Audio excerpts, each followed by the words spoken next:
اللہ کے سائے کے نیچے ہوگا، ایک وہ آدمی اللہ کے سائے کے نیچے ہوگا جس کو دنیا میں حسین و جمیل خوبصورت عورت اس کو پکار رہی ہوگی برائی کے لیے، آؤ آؤ میرے ساتھ برائی کرو۔ وہ برائی کے لیے ایک حسین و جمیل اور خوبصورت حسب و نسب والی مال و دولت والی عورت ان کو بے حیائی کے لیے بلا رہی ہوگی، اور یہ بندہ کہے گا نہیں نہیں میں نہیں آؤں گا، وہی الفاظ ادا کرے گا جو یوسف علیہ السلام نے ادا کیے تھے۔ وہ بھی کہے گا انی اخاف اللہ، وہ بھی کہے گا کہ نہیں میں تیرے قریب نہیں آ سکتا اس لیے کہ مجھے اپنے رب سے ڈر لگتا ہے۔ جو اس حسین و جمیل خوبصورت لڑکی مال دولت والی لڑکی کو چھوڑ دیتا ہے، وہ برائی نہیں کرتا، قیامت کے دن وہ اللہ کے سائے کے نیچے ہوگا۔ قیامت کے دن وہ اللہ کے سائے کے نیچے ہوگا، اللہ کے عرش کا سایہ ہوگا۔ علم ایسی چیز ہے، علم ایسی چیز ہے کہ انسان کو تمام پریشانی سے نکال دیتا ہے، پریشانی سے دور رکھتا ہے۔ اللہ نے حسد سے منع فرمایا، اللہ کے نبی صلی اللہ علیہ وسلم نے فرمایا کہ حسد انسان کے اعمال کو، ان کے نیکیوں کو اس طرح کھاتا ہے جس طرح آگ لکڑی کو کھاتا ہے، آگ لکڑی کو کھاتا ہے۔ حسد کرنے سے انسان کی اپنی نیکیاں ختم ہو جاتی ہیں، اور اللہ کے نبی صلی اللہ علیہ وسلم نے فرمایا کہ لا تحاسدوا، تم ایک دوسرے کے اوپر حسد نہ کرو، بغض نہ رکھو، تم اللہ کے بندے ہو، اللہ کے بندے بن کر رہو اور بھائی بھائی بن کر رہو۔ حسد جائز نہیں، مگر علم کے میدان میں اگر کسی کو اللہ نے علم دیا ہے وہاں پر حسد کرنا جائز ہے کہ ان کو اللہ نے علم دیا ہے تو یہ علم مجھے بھی ملنا چاہیے، یہ اچھا قرآن پڑھتا ہے تو یہ قرآن مجھے بھی پڑھنا چاہیے، یہ اچھا بیان کرتا ہے یہ بیان مجھے بھی کرنی چاہیے،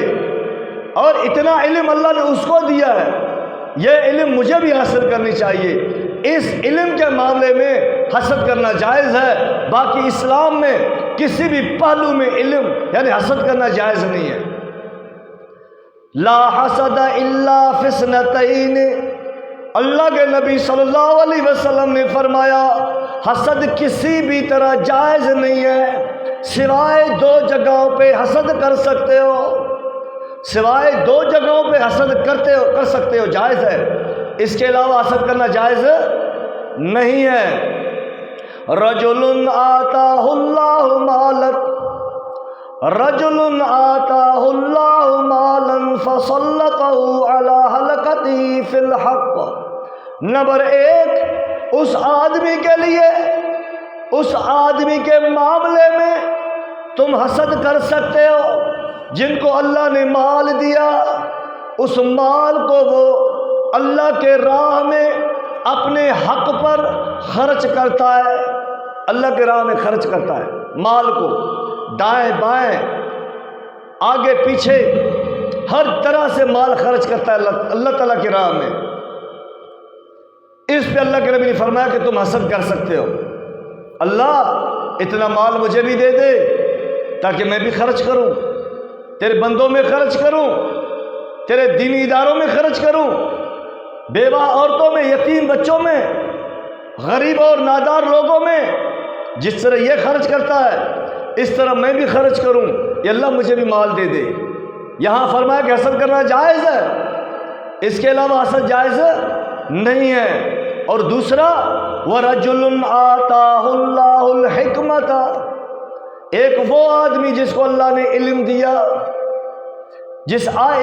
آدمی کو اللہ نے علم دیا اس علم کے مطابق وہ فیصلے کرتا ہے، اس علم کے مطابق وہ زندگی گزارتا ہے، اور علم کے اوپر اللہ نے ان کو بڑا عبور دیا ہے، اور اس کے مطابق وہ فیصلے کرتا ہے اور علم کے مطابق وہ لوگوں کو تعلیم دیتا ہے، لوگوں کو سکھاتا ہے۔ فرمایا کہ کوئی آدمی اگر کھڑا ہو کر یہ حسد کر لے، یہ رشک کر لے، یہ اللہ مجھے بھی علم دے دے، جس طرح یہ آدمی علم کے معاملے میں فیصلہ کرتا ہے، لوگوں کو تعلیم دیتا ہے، لوگوں کو سمجھاتا ہے، لوگوں کو سکھاتا ہے، اے اللہ میں بھی اس طرح کا علم مجھے بھی عطا کر دے، میں لوگوں میں تعلیم دوں، لوگوں میں علم کے مطابق میں فیصلہ کر لوں۔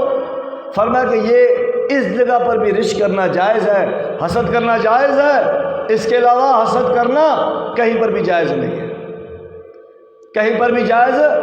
نہیں ہے۔ اس جگہ پر آپ حسد اور رشک کر سکتے ہو۔ علم کی بہت بڑی فضیلت ہے۔ اللہ کے نبی صلی اللہ علیہ وسلم نے طالب علم کے لیے خوشخبری والی حدیث بیان فرما دی، من سلک طریقا، اللہ کے نبی صلی اللہ علیہ وسلم نے فرمایا جو اپنے گھر سے نکلتا ہے، جو اپنے گھر سے نکلتا ہے، یلتمس فیہ علما، اس کی خواہش یہ ہوتی ہے کہ میں علم حاصل کرنے کے لیے میں شہر جا رہا ہوں، وہ علم حاصل کرنے کے لیے اپنے گاؤں سے اپنے گھر سے نکلتا ہے بوری بستر اٹھا کر، اور اس کا مقصد کیا ہے کہ میں علم حاصل کروں، مقصد یہ نہ ہو کہ میں کراچی میں جا کے مزدوری کروں گا، پیسہ کماؤں گا، ایسے لوگوں کے لیے نہیں ہے۔ آپ نے بوری بستر اٹھائے اپنے گاؤں سے، آپ کی نیت یہ ہے کہ میں علم حاصل کروں گا کراچی میں جا کے، یلتمس فیہ علما، اور اس کی خواہش یہ ہے کہ میں علم جا کے حاصل کر لوں، سہل اللہ لہ طریقا الی الجنہ، فرمایا کہ اللہ اس کے لیے جنت کا راستہ آسان کر دیتا ہے۔ معلوم ہوا طالب علم جب حدیث پڑھتا ہے، جب قرآن پڑھتا ہے، تو جنت کا راستہ اس کے لیے آسان ہوتا جا رہا ہے، اس سے معرفت ہوتی ہے۔ علم پڑھنے سے پتہ چلتا ہے کہ جنت کا راستہ کون سا ہے، جہنم کا راستہ کون سا ہے، یہ علماء کو پتہ چلتا ہے۔ اللہ کے نبی صلی اللہ علیہ وسلم نے فرمایا، آخری حدیث ہے،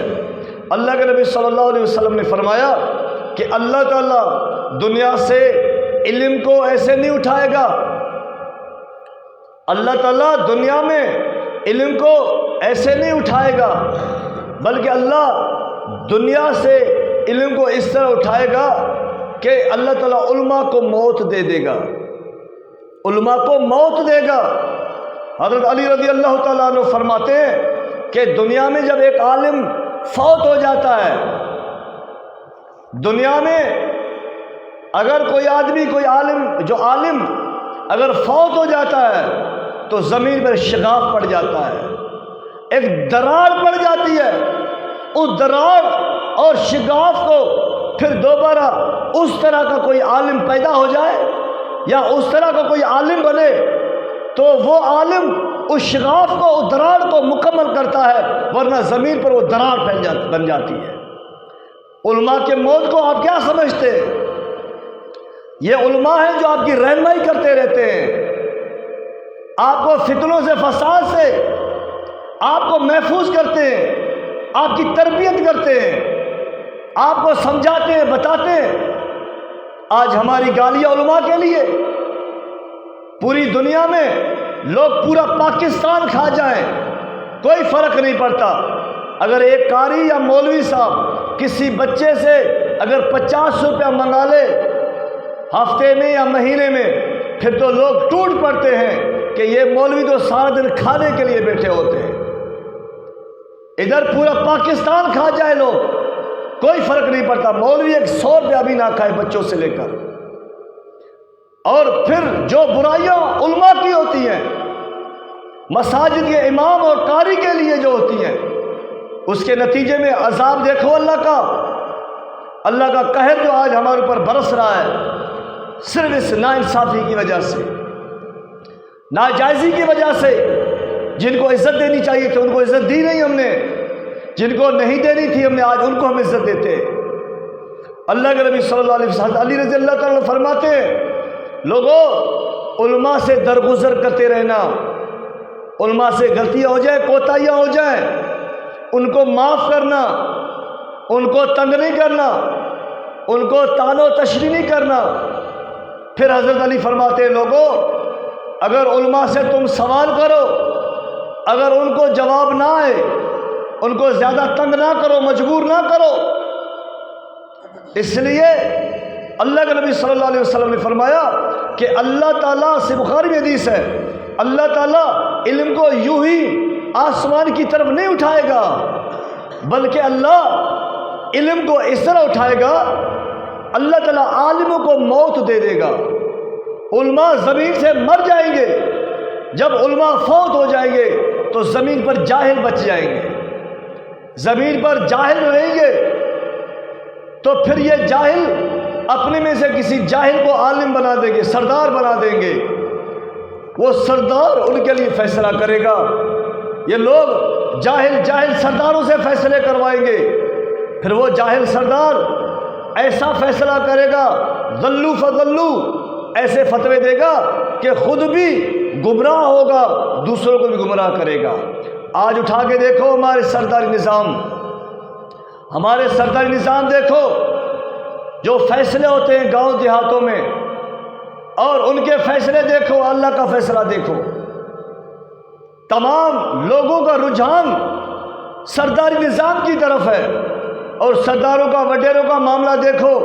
جو دین اسلام کے علم سے کورے ہیں، ان کا ایک ایک فتویٰ اٹھا کے دیکھو جس کا دین سے کوئی تعلق نہیں ہے۔ یہ وہ دور ہے جو ہم اور آپ دیکھ رہے ہیں۔ علماء زمین پر قلیل رہ گئے، تھوڑے رہ گئے علماء۔ جب وہ علماء نہیں ہیں تو راج جاہلوں کا ہو جائے گا۔ آپ کی سیاست میں، آپ کی کرسی پر، آپ کے عدالتوں پر جاہل بیٹھیں گے، وہ جاہل آپ کے مقدروں کے فیصلے کریں گے، وہ جاہل آپ کے اوپر راج کریں گے۔ پھر جاہلوں کے فیصلے ایسے ہوں گے کہ خود بھی گمراہ ہوں گے اور دوسروں کو بھی گمراہ کریں گے۔ اور یہی وجہ ہے کہ جب دنیا پر زیادتی آئے گی، برائی آئے گی، کوتاہی آئے گی، اللہ کا عذاب آ جائے گا۔ اللہ کا عذاب تنگدستی، مفلسی، قتل و غارت، ناانصافی کی وجہ سے یہ دنیا کے اوپر اللہ کی یہ مصیبتیں چھا جائیں گی جو آج ہیں، آج ہمارے اوپر آج برس رہی ہیں۔ تو میرے عزیز دوستوں اور بھائیوں اور بزرگوں، اللہ پاک سے دعا ہے کہ جو سنا ہے اس پر عمل کرنے کی توفیق عطا فرما دے۔ اللہ تعالی ہمیں علم حاصل کرنے کی توفیق عطا فرما دے، اور اللہ تعالی ہمیں اپنے اولاد کو عالم بنانے کی توفیق عطا فرما دے۔ واقول قولی ھذا استغفر اللہ۔